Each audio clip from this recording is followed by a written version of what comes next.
Hello and welcome back to the No BS Spiritual Book Club's live video series. And with us today to share the stories behind the 10 books that had the most significant impact on his life path is world-renowned channeler for Adamus St, Germain, lecturer, author, and co-founder of the Crimson Circle, Geoff Hoppe. Geoff, welcome. Thank you for joining us. Thank you. Thank you for having me here. And I love the whole idea of the book club. It's amazing. And I love the title, the No BS. Yeah, I should call it the No Macchio, shouldn't I? Yeah. And that's what Adamus calls kind of what he says is spiritual BS. You know, it's things we get distracted about or just get caught up, and he calls it Macchio, and it's actually an ancient Zen term, so it's really not even his, but it's such an appropriate term. We use it all the time in Crimson Circle. And it's appropriate for now because, you know, I mean, you've been around this arena a long time. So have I. And in that time, we've seen it become kind of trendy and mainstream.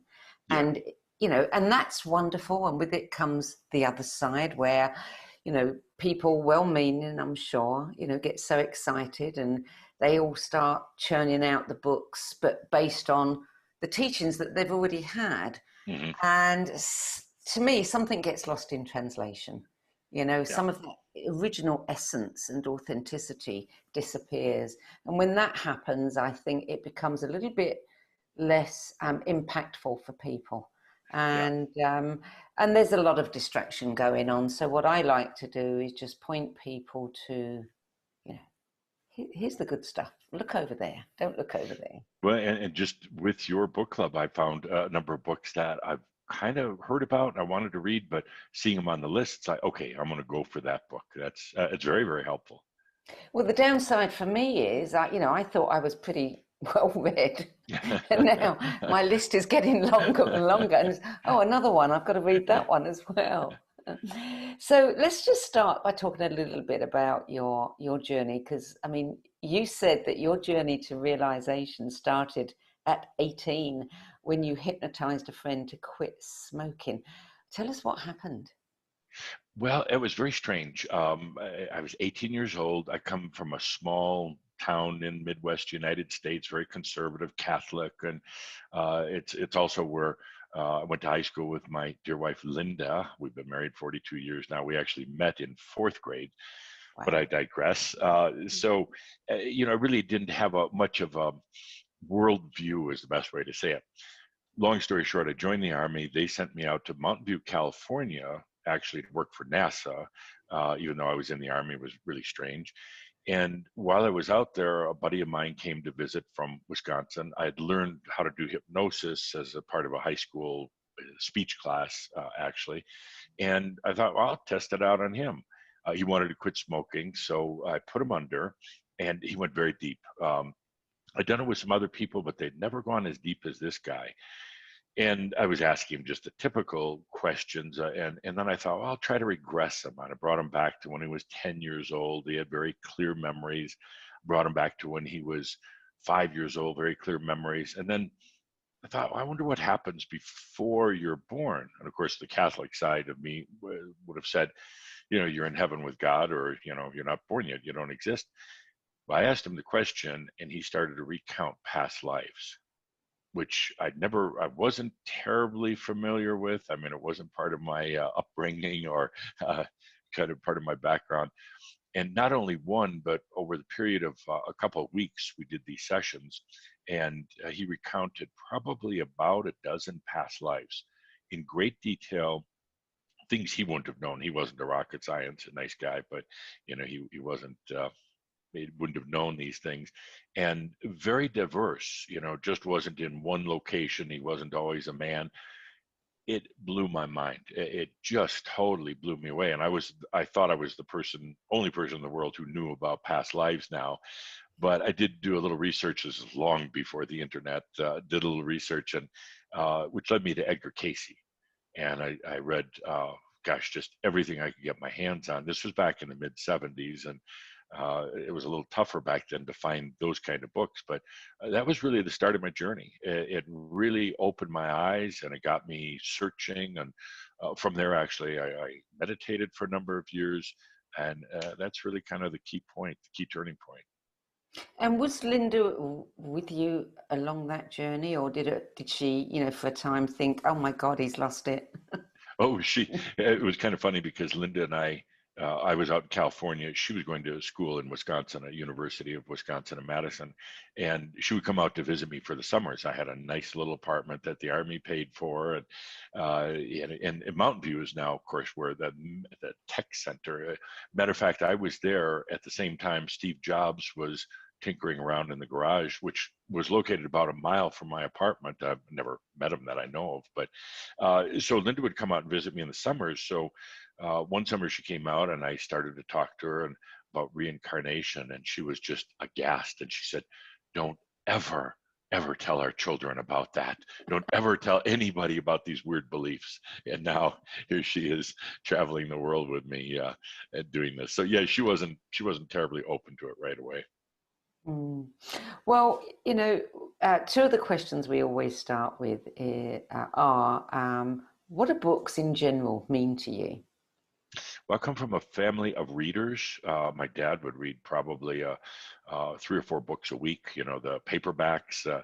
My mom was a big reader. We were all encouraged to read. So I've loved reading, and it was my kind of escape, getaway. I always loved it. And I started writing when I was fairly young, just again, coming up in that upbringing. So I remember in high school, my favorite classes were reading, writing, creative writing, that type of thing. I wasn't terribly big on science and math. Linda was always good in those things, but that wasn't my thing. And actually, my job with the Army, where they sent me out to work with NASA, was as a technical writer. So I was writing about helicopter research and aerodynamics and things like that, that's not really fun kind of writing, but it kind of honed my skills. Yeah, there's not much chance to be creative in technical writing, is there? But actually, I did. It was kind of funny because I had to write some article about helicopter de-icing systems, for when military helicopters are flying in the winter. And so I went to the NASA art department and said, "Hey, would you draw me a little illustration of a helicopter with a kind of a stocking cap on it and some snow?" And I thought it was a great idea. And it got incredibly good coverage in all the aeronautical magazines because it was different. So, yeah, but my boss wasn't terribly happy with it because he said, now we have to keep, doing better each time. Yeah. Oh, yeah, for sure. Well, the second question is, what was it like for you having to compile this list? Did you find it hard, or was it really easy? No, I found it fascinating. I love the idea, your whole idea of doing the book club. And it was kind of fun because I sat down to list the things, and it was funny what came up. It wasn't necessarily what I expected. I love reading, so I read a lot of different things. But as I wrote these down, which ones are really important to me, and I had to cross some off the list, it was kind of fun. It was kind of also kind of a walk down memory lane, like which books hit me early on. Yeah. Yeah. A lot of people have said, I wouldn't necessarily go for that book now, but boy, at that time, did it make a big impact? Yeah, yeah. Yeah. Oh, and the books on my list, I think I'd recommend all of them to anybody. And my first real eye opener was Siddhartha. I read that in senior year of high school. I was in a something called Great Books class, where you studied different things, and I read Siddhartha, and it just blew my mind. Because again, I had no background in any of this. Small town in Midwest United States, and reading Siddhartha by Hermann Hesse, who was one of my favorite authors of all times, it opened my eyes and actually tied into a year later doing this hypnosis session because I'd read about reincarnation with Siddhartha. And that was on your list as number one. I don't think you Yep. put your list in any particular order, did you? No, it was just what came. But I think I subconsciously put it as number one because it had such an impact on me, such an eye opener. And not only when I read it was it just something unusual and fascinating, but I related to it. There was something kind of woke up deep within me, and I loved it. It's come up several times, quite frequently. Mm. It's actually interesting now that we're several months into it to watch which books are coming up again and again and again. Yeah. And I noticed that going through some of the other lists. yeah, I wanted to see if anybody had anything similar to mine, and I noticed that quite a few people had Siddhartha. yeah. One of the things I want to do moving forward is to create a current like 10 best of the 10 best. Which Right, right. ones are being recommended again and Like again? the most highly rated. Yeah, Yeah, yeah, yeah, yeah, yeah. So number two is another one that comes up quite a bit, and that is Seth Speaks, The yeah, Eternal Validity of the Soul by Jane Roberts. What yeah. was it about that book? Well, it was actually right after I tore through all the Edgar Casey books, and somebody recommended Seth. And so I got that. So again, this is back in the 70s. God, it makes me sound old. But I read that and I didn't understand a word of it. So I got the next book in the Seth series and read that. It was so difficult and didn't understand anything, but yet I forced myself to read it. I love Seth, as a character, as the entity that Jane Roberts channeled. And one of the things I would have always loved to do is to be at one of those sessions with Seth and Jane Roberts early on. I mean, that would have been like one of the top things in my life. But that had such an impact. And again, I really didn't understand it, but I must have picked up things from it along the line. And to this day, I go back every once in a while, pick up one of the Seth books and just read a few pages of it. Now I get it, and I'm even more amazed by it. But Seth was and Jane Roberts so far ahead of their times. They were just amazing. As a channel, I mean, do you now read when you pick it up again? Do you read it in a different way? Oh yeah. Yeah, there are so many layers in some of these books, particularly Seth. And when I read it now, there are so many different layers. Even have to admit the Adamus materials. I channel it and I go back and read some of it later, and it's like, oh, I don't remember that. And then I'll read something later, and it's like, I didn't even know I didn't realize he said that. It's amazing. Mm, yeah, I think the first channeled book I ever read was Earth is the Only Planet of Choice. Do you know that one? Mm. I'm familiar with it. I didn't read it. Yeah. What impressed me about that one was that one of the people sitting in the group when the Council of Nine were channeling was Gene Roddenberry. Oh, you're kidding. No. That would have been amazing. So Amazing. that I think is what sparked off the whole idea for Star Trek. Yeah. Yeah. Wow. That's amazing. Linda actually went to a speech of his live when he was still alive years and years ago, and she still talks about it to this day, meeting Gene Roddenberry. Yeah, yeah, amazing. So Yeah. book number three, again, Yes. this comes up several times. Illusions, Richard Bach, 1977. When Yeah. did you read that book? It was probably, I'm going back, it was probably about 1994. I kind of took a hiatus from everything spiritual after my California years. I lived out there for about 3 years. I moved back to Wisconsin and went to work at an advertising agency. And for the next, I don't know, 25 years, I let all this stuff go, which was kind of sad. But I was so involved in business. Then eventually, when I was about 28, moved to Texas, started my own advertising agency, marketing consulting, and I really just got away from all this stuff. And then I guess it was about 1994, it must have been, I'm getting this, what I call the internal knocking at the door, an unease and an unrest. And I was really busy with the business world. I had a startup aviation company as well, and very, very busy, but there was just something gnawing at me. And that's about the time I went to a bookstore, and actually the first book that I read that I don't believe is on my list, I'm checking it out really quick. It was a good book, but not one of the greats, was Celestine Prophecy. Mm. It kind of dropped in my lap, and I read it, and in it again, it was amazing. I didn't put it on my list here because it didn't quite reach some of these others, but that was an eye opener for me. And actually, funny as things go over the years, we have actually worked with James Redfield, shared the stage with him. So that was a kick, this guy that wrote this amazing book, and now we're working with him. Shortly after that, I read Illusions, and I loved it. I mean, it was such a beautiful book. I went back and read Jonathan Livingston Seagull after that, didn't compare it to Illusions.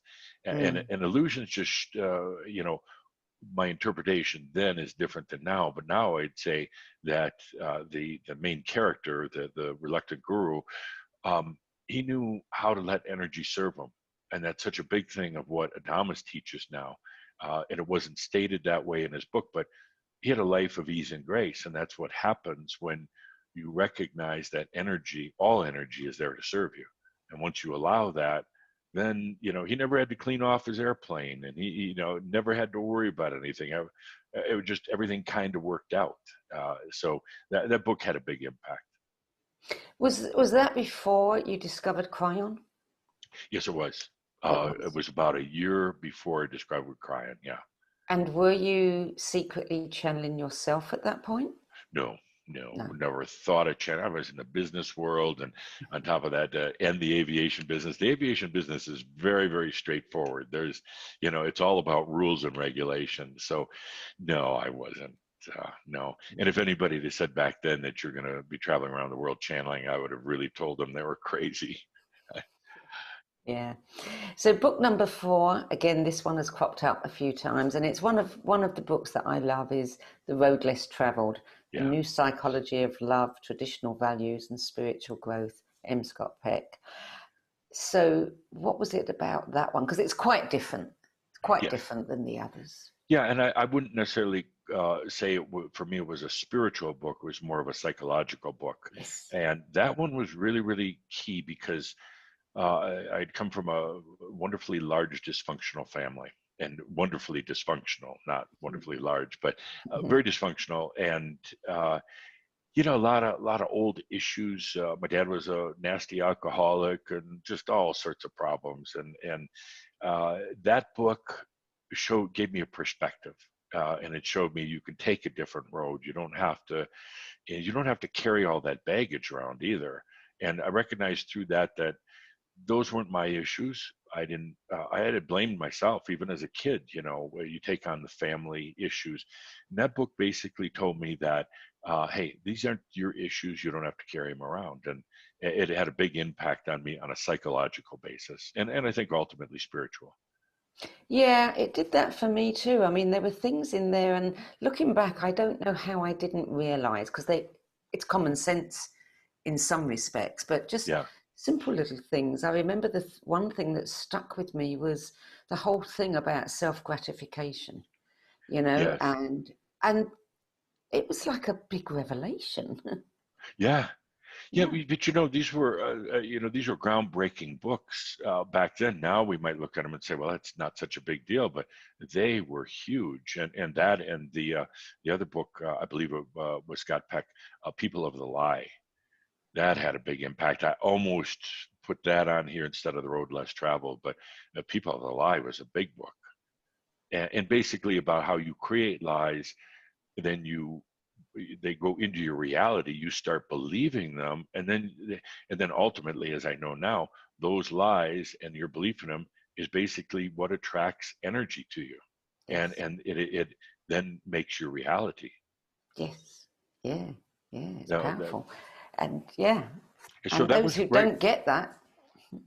Yeah, and that was right about the same time I was reading Illusions, and like I said, that knocking at the door, reading James Redfield's Celestine Prophecy. So something was really starting to churn in my life, and I could feel it. Now it was coming to the surface. This was about 1995, I think, somewhere in there, and even though I was very busy in the business world, suddenly I just wasn't that interested anymore. This other thing was coming over my life. And I think Linda knew that something kind of odd was happening with me. Well, then the next book on your list, and I don't know whether this is, sequential, but the next book on your list is Kryon, Book 1, The End Times, New Information for Personal Peace by, of course, Lee Carroll. Now, he published that in 1993. When did you come across it? I read it in about 1995. I know I read it in 1995, and the actual date that I started reading it was April 3rd, 1995. Oh. And the setup for this book was kind of funny. We had an office course, and I'd hired a temp to come in to help with some admin duties and that. Linda and I got to know her, and it was very nice. And she came in one day with a great big box of books because she knew I liked to read. And she said, here, you have these, do what you want with them. So I kind of put them aside, and a couple of weeks later, one night, Sunday night, April 3rd, I was rummaging through. I wanted something to read, and I saw this strange white book, and not your typical cover on a book. And I thought, well, that's kind of interesting. I'll give this a try. It was just all white with a gold kind of a foil stamp, the word Kryon, which I thought it was the paint, the spray paint brand.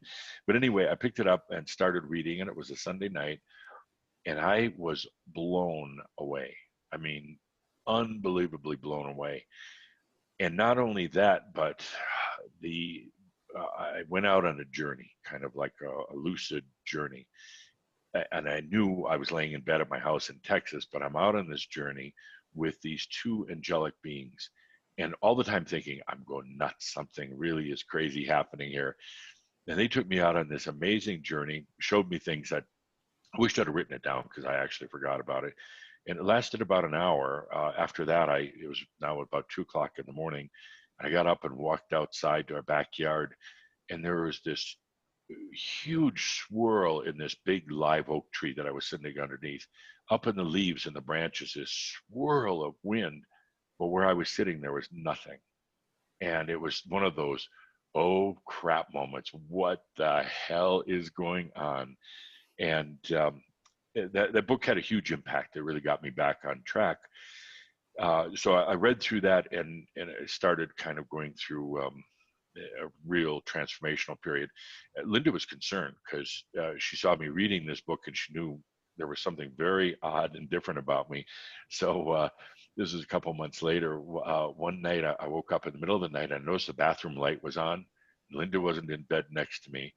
So I got up quietly, opened the bathroom door. There she is, sitting on the toilet, not using the toilet, just sitting on it as a chair, reading the book. And I'm like, what the hell are you doing? And she said, I had to read it to see what kind of cult that you're in. And I said, so what do you think? And she said, it's actually pretty good. So she was very open to it. And that book had a huge impact, so much so that it had such an impact on me because a week later I had another experience. These angelic beings came and got me again. It was a Sunday night, 1 week later, went out on another journey, met Kryon, and all this time wondering, am I going crazy? I mean, am I just going nuts? But it felt so right. It felt so good. And anyway, you met, this is back in 1995. So I actually typed a letter on a typewriter, as we used to do, and sent a letter to Lee Carroll, not knowing if he'd ever get it or reply. But I had these questions, these 7 things that came up, very, very specific things that came up in these kind of lucid dreams, and I sent it off to him. And about 2 weeks later, I got a 4-page hand-typed letter back from Lee. Make a long story short, we started to connect and communicate. And within a couple of years, we were handling all of his workshops in the United States. He only traveled in the U.S. at that time. I went to the United Nations with him a couple of times, and got to be good friends with him. We still are friends, and we email back and forth. Yeah, when in this journey did you start channeling? I mean, you've met a lot of beings. Right. How did that actually come about for you? Tobias was the first, was he? Yes. It wasn't intentional by design. I would have never thought about it, but it was 2 years later after reading the Kryon book. And in the meantime, I'd read more books, and Linda was now helping with, we were hosting Kryon events all over. And it was about 2 years later, I was on a flight home from a business meeting, and just kind of, by myself, and I think it was about 8 or 9 o'clock at night. So just tired from a long day, but not sleeping. And all of a sudden I heard a very, very clear voice. And it said, "I am Tobias. I'm here to work with you." I opened my eyes, nobody sitting next to me. It's back in the days when you had all three seats to yourself. Younger people won't know what that's like, but and I looked around, I thought, that's strange. Closed my eyes again. After about 5 minutes, the same voice, "I'm Tobias. I'm here to work with you." My first thought was, well, I am so busy. I'm running two companies. I don't have time for any more work. And then, having been now in the spiritual business for a little bit, I wondered right away, and I asked, "Are you from the light or from the dark?" And Tobias kind of laughed and said, "You got to figure that one out." And later on, I realized that, he could have said, "Sure, I'm from the light," and posing as from the dark. But anyway, he and I chatted on that the rest of the airplane flight for about an hour. It was incredibly amazing. And I got home, went to sleep, and the next morning I was really depressed because it had been such a high, and I knew that I just must be going crazy. And I was really busy with work. The aviation company was a startup. It was like a big startup. It's now actually a public company. So I was depressed, and I said, "Stop playing these mind games. Stop distracting. You're working too hard, but don't get caught in all this other stuff." And so I kind of put it aside. A week later, I was driving home from work one night, and he popped in again and said, "Okay, our work starts." And I'm like, I know I'm losing it, but this is amazing. And so he worked with me for about a year. Every night driving home from work, I had about a 45-minute drive, and he came in every night and to teach me. It was basically my spiritual boot camp, and he would teach me these amazing concepts about how to feel. And I didn't tell anybody because it was so strange. I mean, it was so weird. About a year later, I told Linda, and she was very open about it. But it was shortly after that I started channeling Tobias just for small groups, like 6 people or whatever. And that's led to what we do now. Yeah, I mean, could you have ever imagined, the size of the organization now? Oh, and I had no idea who Tobias was. Actually, I don't know why, but I didn't even ask him right away. And when I finally did, he gave me some clues. I had to do the research myself, but I realized that Tobias, he did say, he said, "I'm your father."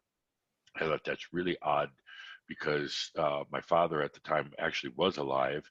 And I thought, again, I'm crazy in the brain. But when I did some research on Tobias, I found out it was one of the apocryphal books of the Bible that for the most part was removed because they said it was just a story. But I found a copy of it, read it, and it's like, oh my God, I get it now.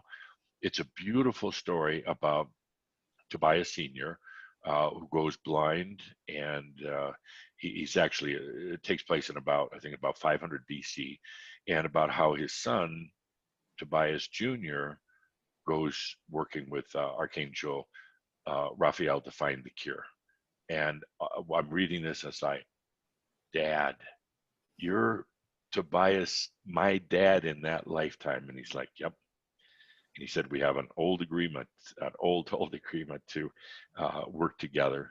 And here we are. It was beautiful. So what was it like then when he left? I channeled him for 10 years, and it was really the beginnings of Crimson Circle. I channeled with my eyes closed, sitting on a chair, and he was so warm, and he was so grandfatherly in a way, to all the listeners. And he was basically here to say, "You're not crazy. The world might have you think that, but you are not crazy." Some beautiful, beautiful channels.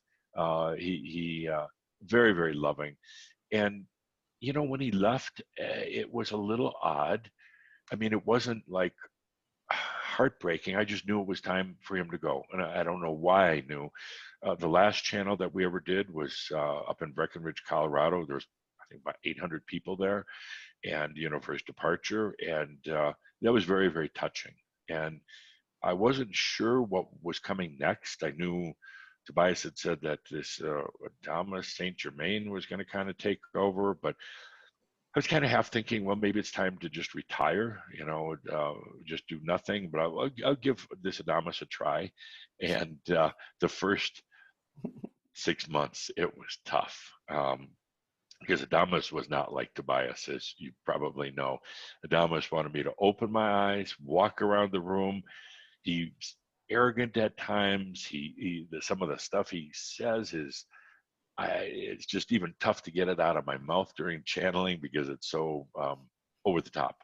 But I finally settled into it. I love working with Adamus now, and I miss Tobias. I miss that. Yeah. I didn't really follow Tobias, but I do love Adamus just because it's my sense of humor. I love it that he's willing to just in your face. He does, and he's run people off. His thing is very clear. That I'm here for one thing: to work with those who are truly choosing their embodied enlightenment in this lifetime.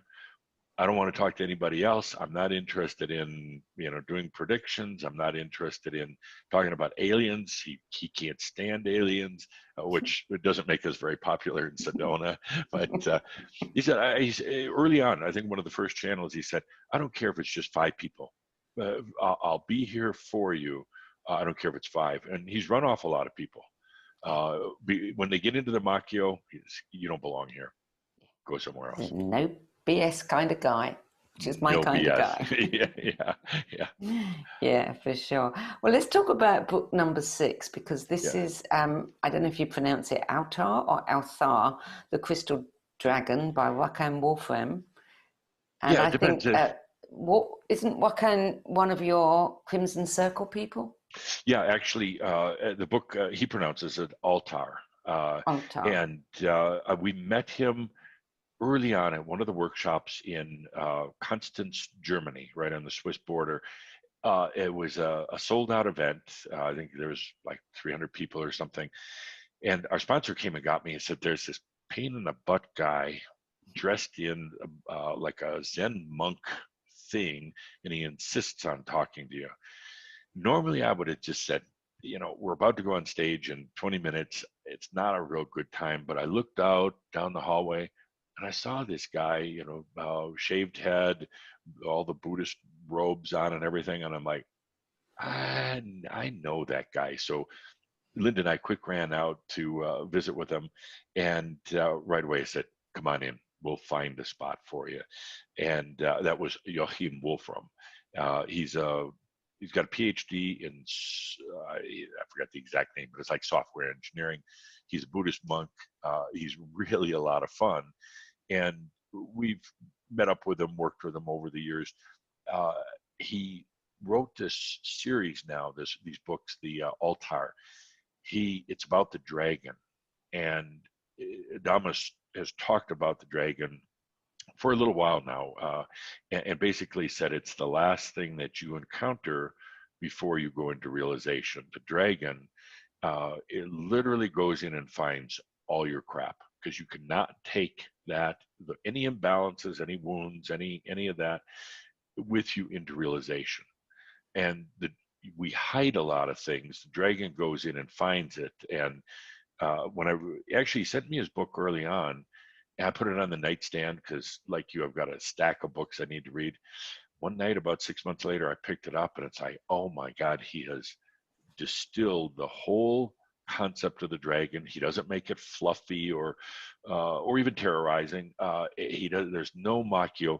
He has such an incredible understanding of the dragon, that part of us that will help you to release all the crap that's still there, so you can go into realization.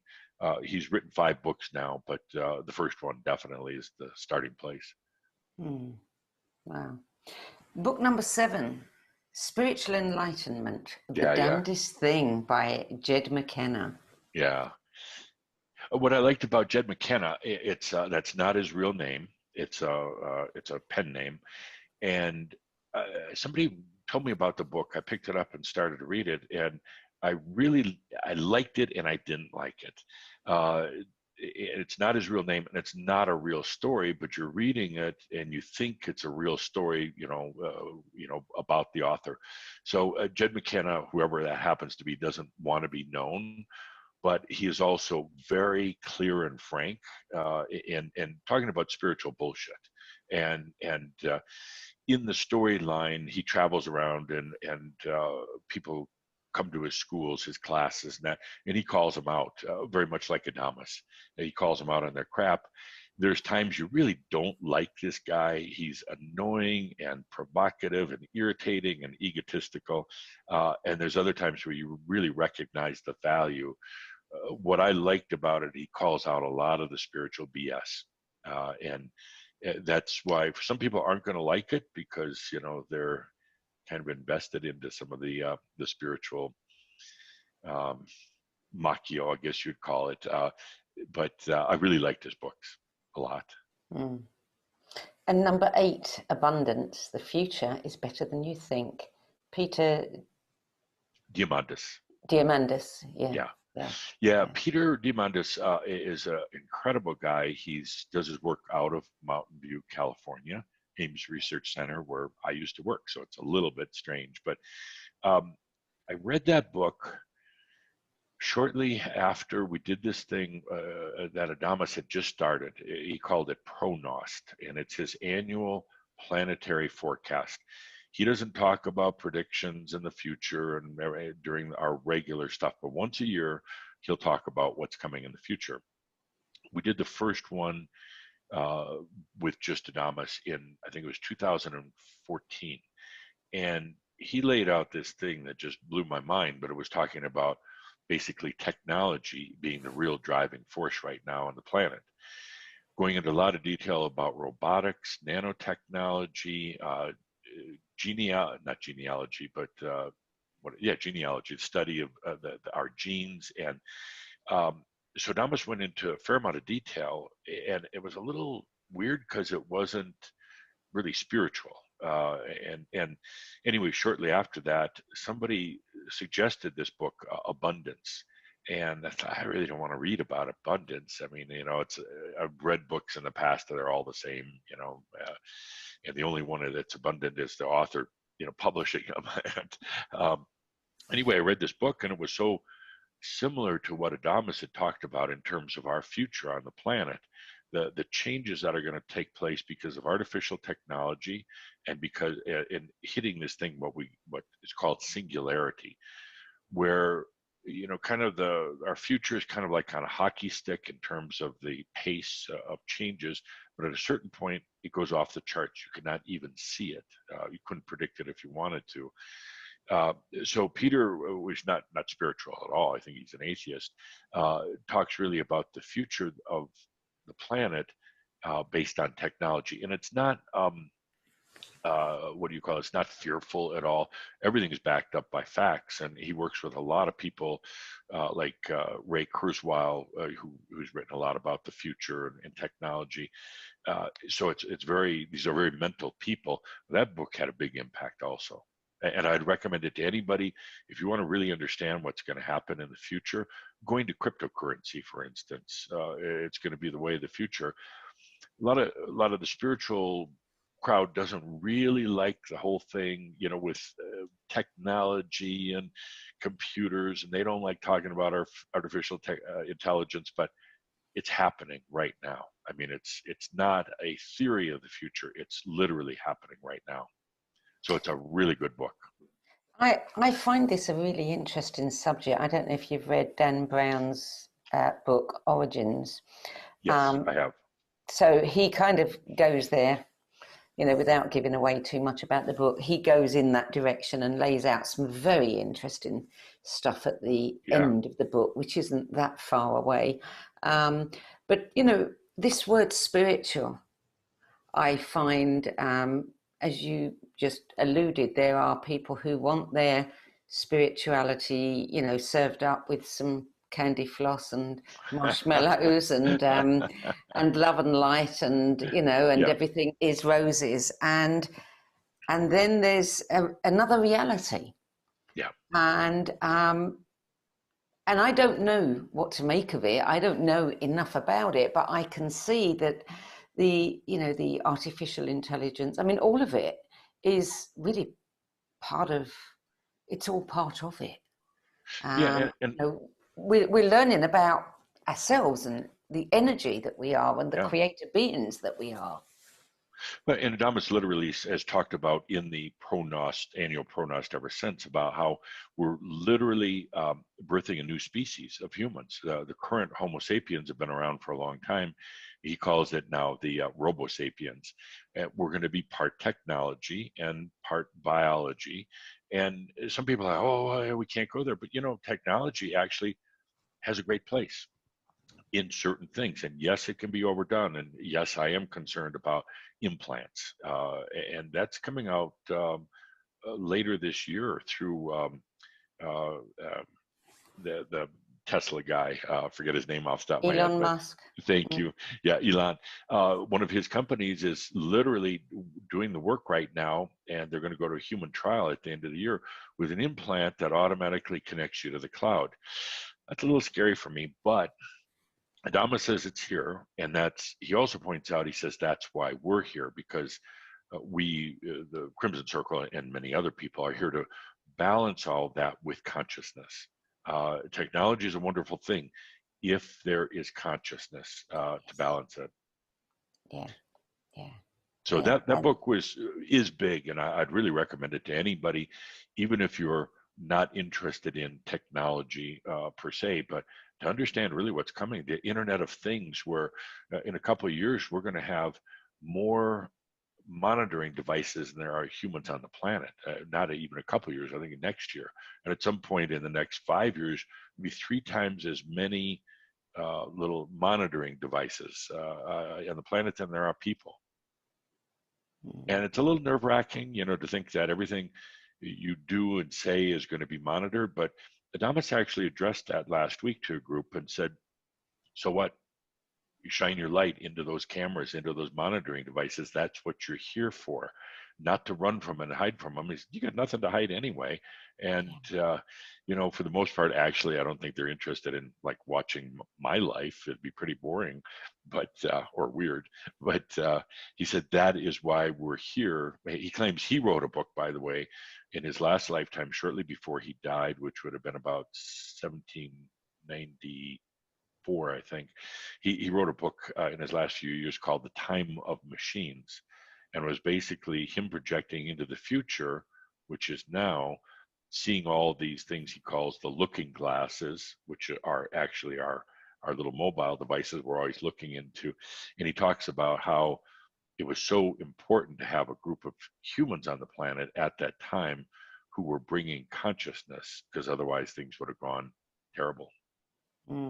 Yeah. Well, we created the technology. Yeah. So what's the source of it? I mean, the source of it is us, and are we really separate from it? I don't know if you're familiar with the work of Susie Miller, but she channels the collective consciousness of the children. Yes. And, Susie says that the kids say again and again, we are the technology, and love is the technology. Yeah. That's it. Yeah, it is. Yeah.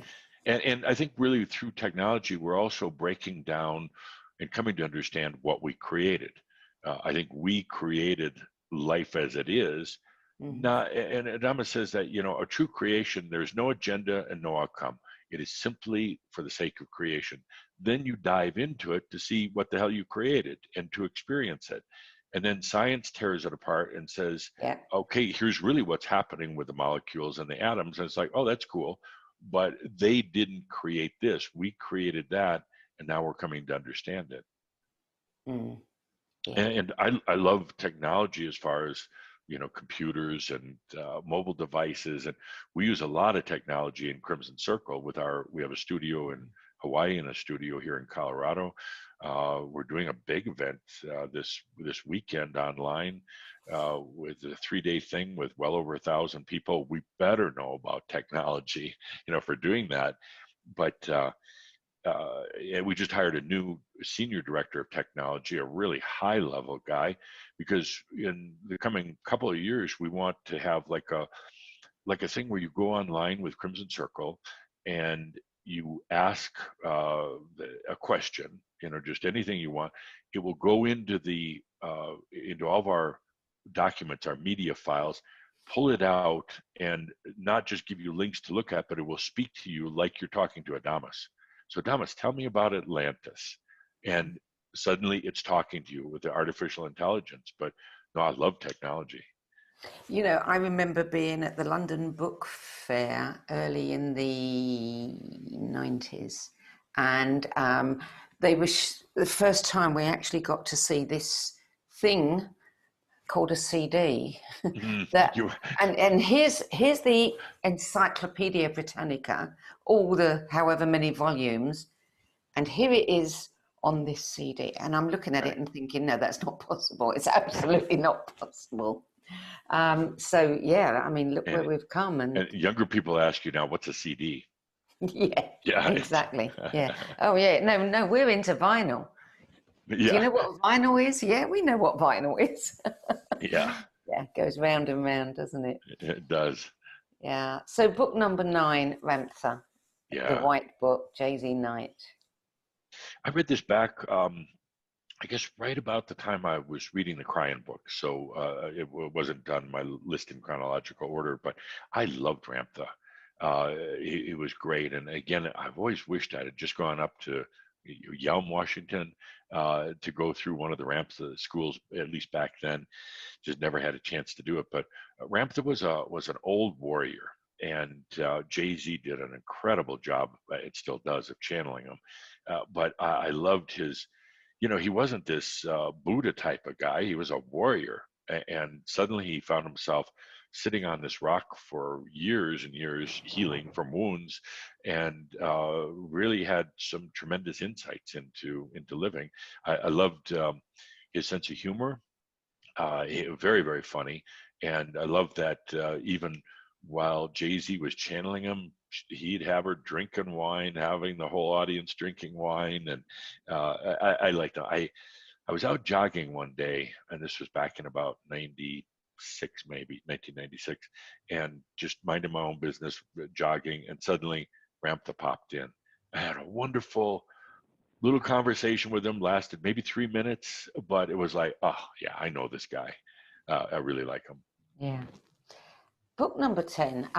Now this is kind of out of left field because I don't think anybody would expect to see it on your list. I love the book, and I was really tickled when I saw it. The Mists of Avalon, Marion Zimmer Bradley, and just an incredible novel. If it is a novel and not a memory, what was it about this book that did it for you? Well, and I think for her, it was writing her memory. And actually, any novel, it has to come from something within. But I know she was back there at those times, and I know I was there at those times. And I was reading this like I'm living it, not just reading it. And I have such a deep connection with the whole Arthurian legends and King Arthur and Camelot. And I have asked Tobias and Adamus about them, and they said that they actually really existed, not necessarily in the way that a lot of people think, but they existed, and more than anything, they exist in a slightly different realm. So even while there was one version of the Arthurian legends taking place back in your territory, quite a while back, they also exist in another realm where they are still being played out, acted out. And her book was so descriptive and deep, and her ability to build the characters, her writing style. I get so irritated sometimes, like what could be a really good book, but the writing style was like, I hate to say it, but James Redfield, Celestine Prophecy, great information, terrible writing style. Sorry, James. I agree. Wasn't that, so, and I'm really particular about that, but her style was so elegant and deep and carried a lot of energy.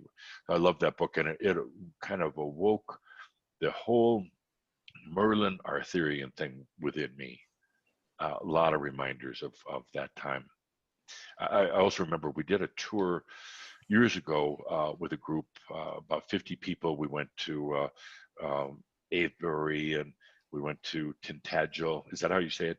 Tintagel? Yeah. And we went to Glastonbury.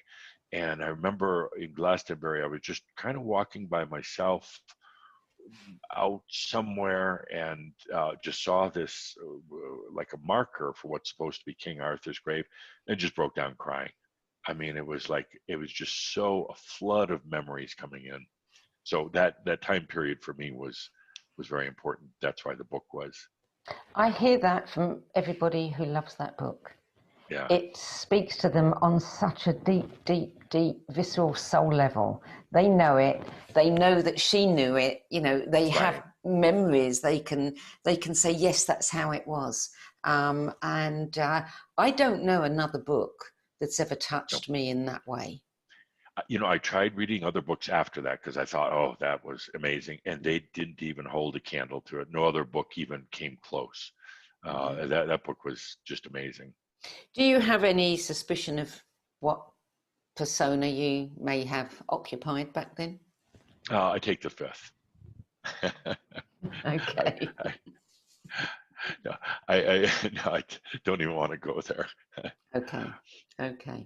All right. But we'll say one thing about that. So over the years, when we started traveling and channeling and meeting a lot of people, so I met a lot of King Arthurs, and I met a lot of the various characters in the thing. And then you wonder, well, how could everybody be Guinevere? How could everybody be Lancelot?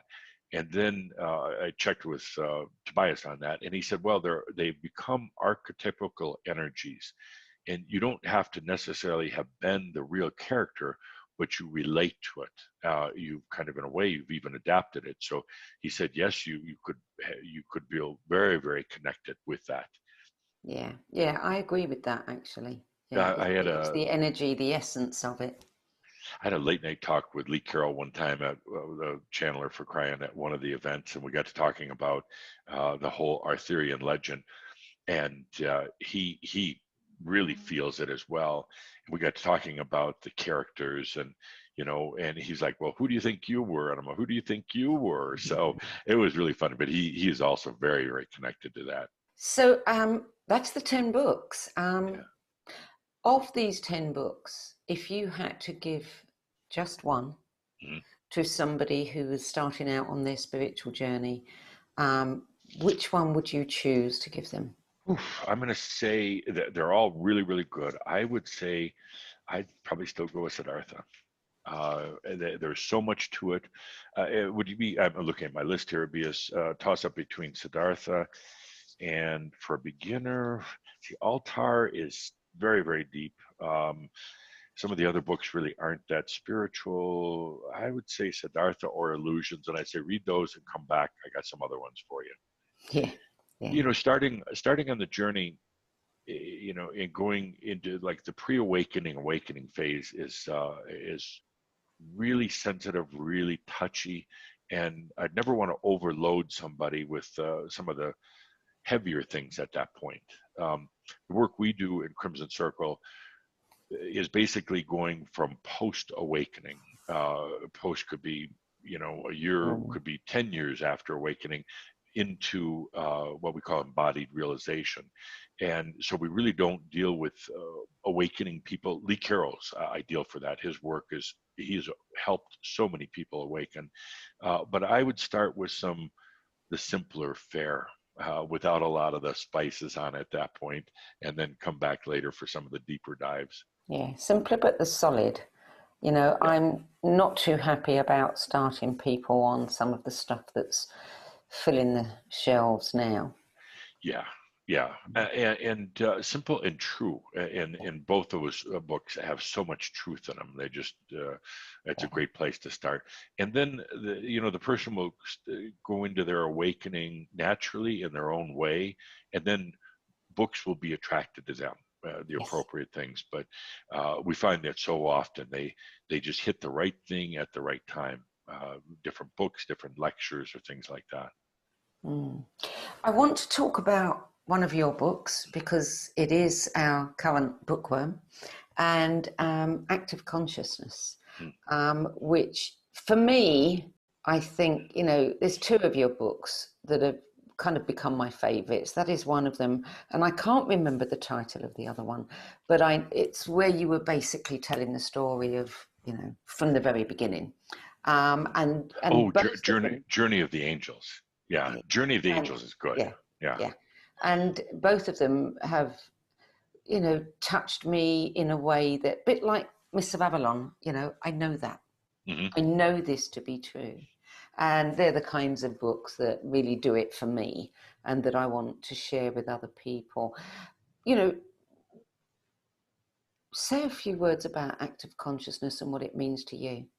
Yeah, Active Consciousness is probably our most popular book. Actually, it made it to number 5 on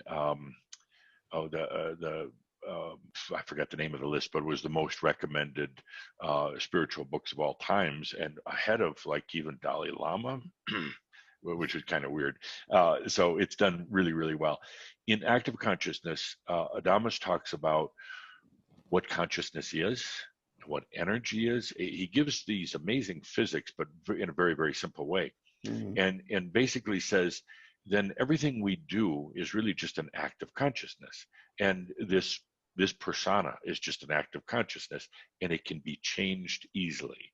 You know, I'm really not Geoffrey Hoppe locked into all this. I'm having an act of consciousness. And once I recognize that, then it's much easier to change. And everybody you deal with in your life is they're just in their act of consciousness. And he basically ends it by saying, so what do you want to be? What do you want to do? You're not stuck in your ancestral family. You're not stuck in a certain financial position. Just all an active consciousness. Once you recognize that and how energy responds to consciousness, you can do anything you want. Yeah. And it's it's some pretty complex, could be complex information, but he keeps it pretty simple. Yeah, I love the practicality of it. It's always got to be practical and useful for me. Otherwise, you know, don't give me something that, you know, I can't ground. And I remember too mentioning in a show I was doing a series called Conversations with Money. And I loved, you know, what Adamus had to say about, you know, well, this person is just, you know, they're having their experience with it. And just the way, I don't remember the actual words, but the way it was worded was, oh, that is so perfect. You know, such a perfect description of what is going on with the person that's abundant and the person that isn't. And so I had to put it into this show just because it was, you know. Yeah, and they're both just in their act, utilizing their energy, even though they don't think it's theirs. They think, you know, it's being doled out from the outside or whatever. And it's like, no, you're just in your own active consciousness.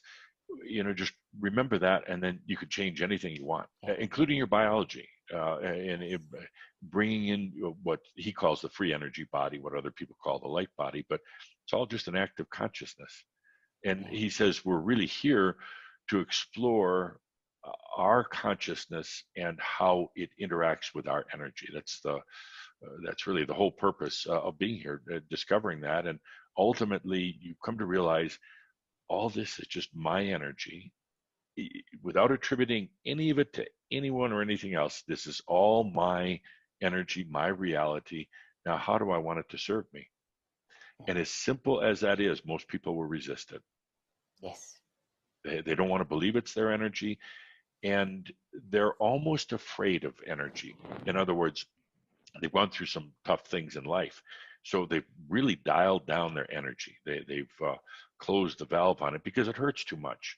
And a lot of people will say, no, I need more energy. It's like, no, actually, they really don't, because it hurts. Otherwise, they would have it. And then you start to realize, hang on, this is my energy.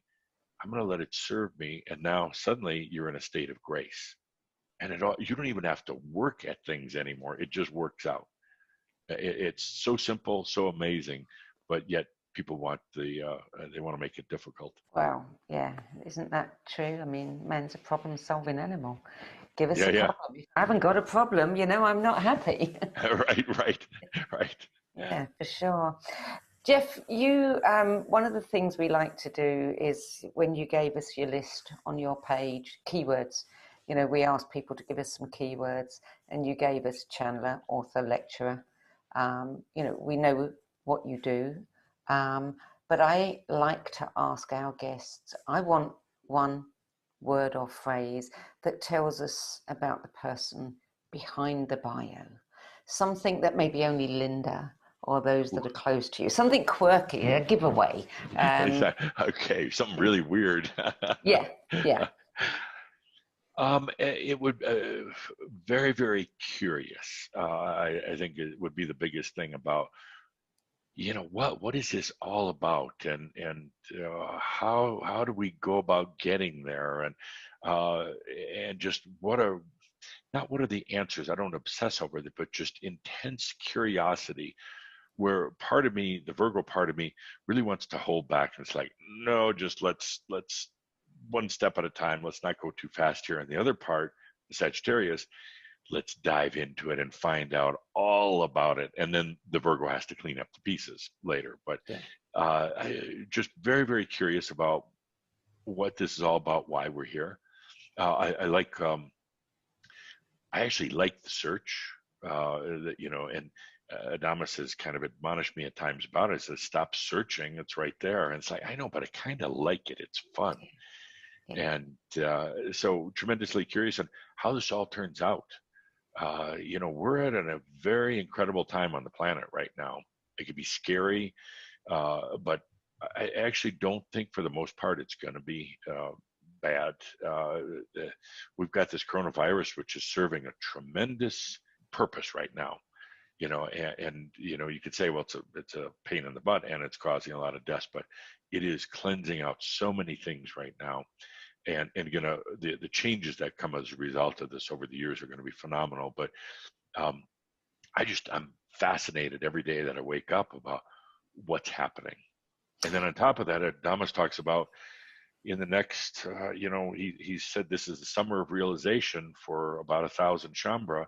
I'm a little overwhelmed by that. I mean, not that it's my responsibility, but really, Adamus, we're going to have 1,000 or more enlightened beings within the Crimson Circle this summer. And I mean, Jeffrey, me, I would have never said that. It's like, well, that's a stupid move, you know.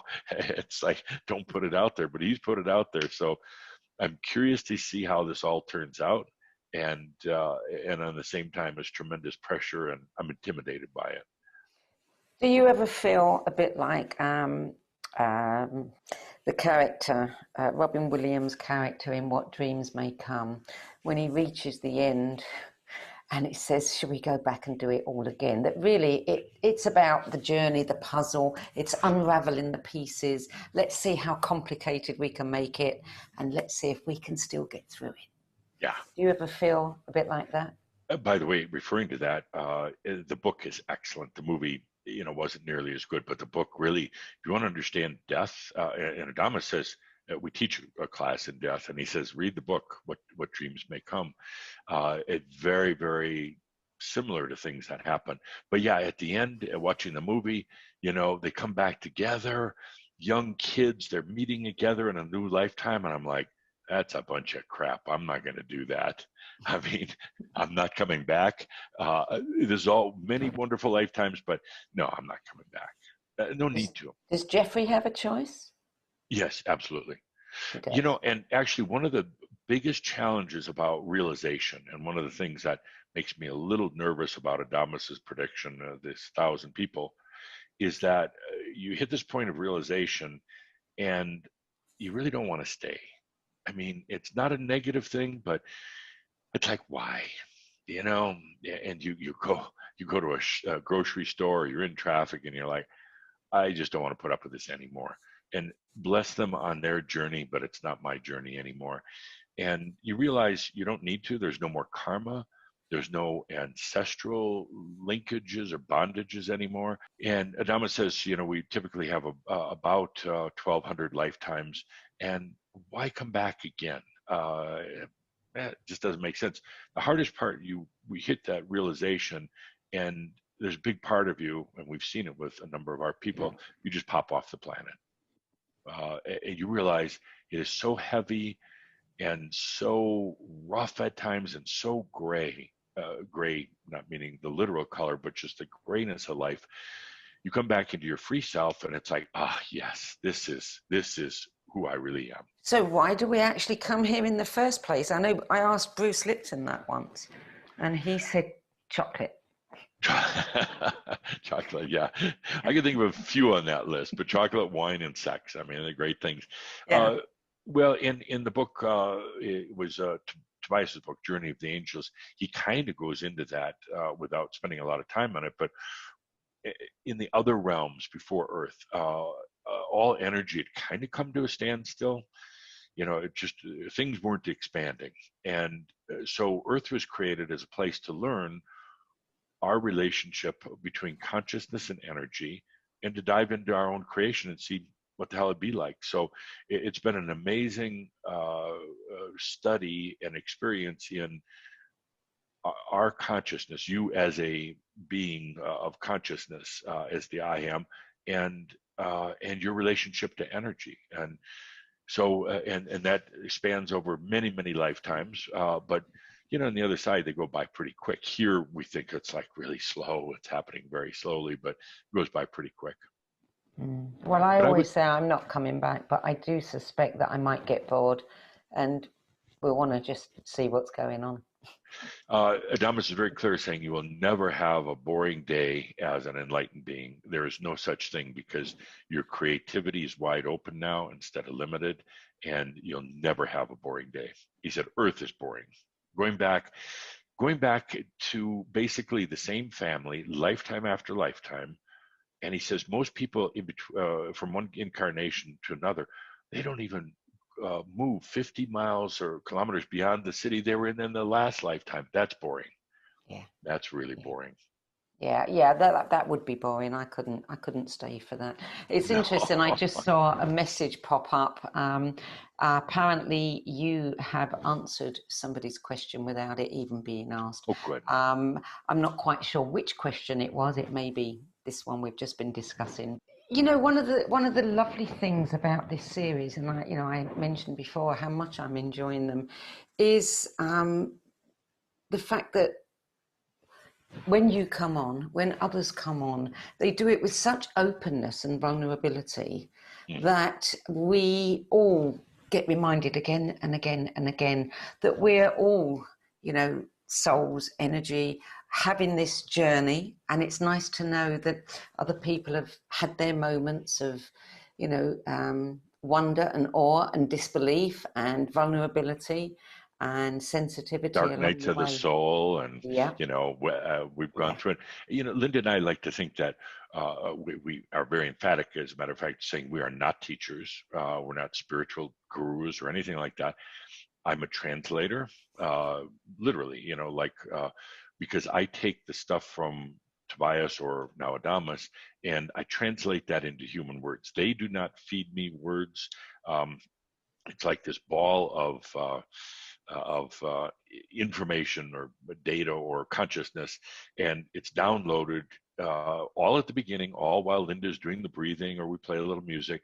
It's downloaded into me, and it's like a big ball of yarn, kind of like, now I have to unravel it and say the words. I pick the words, not Adamus, and I have to add their energy to the words. So actually, Tobias trained me how to use my voice when I channel.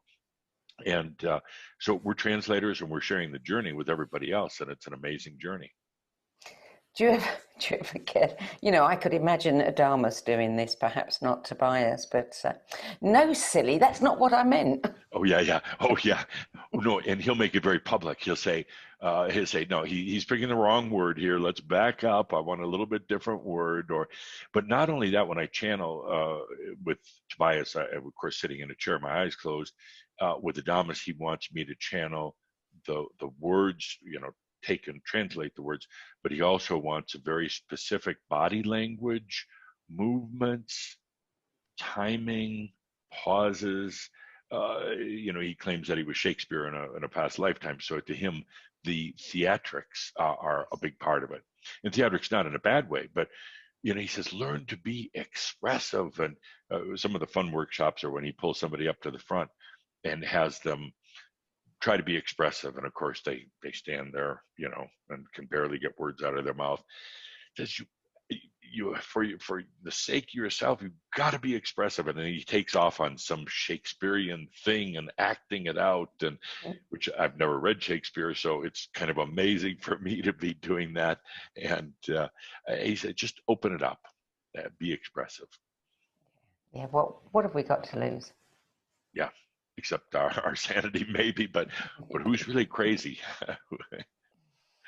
Geoff, it's been a real delight to speak with you and to talk more about your book choices, the stories behind them.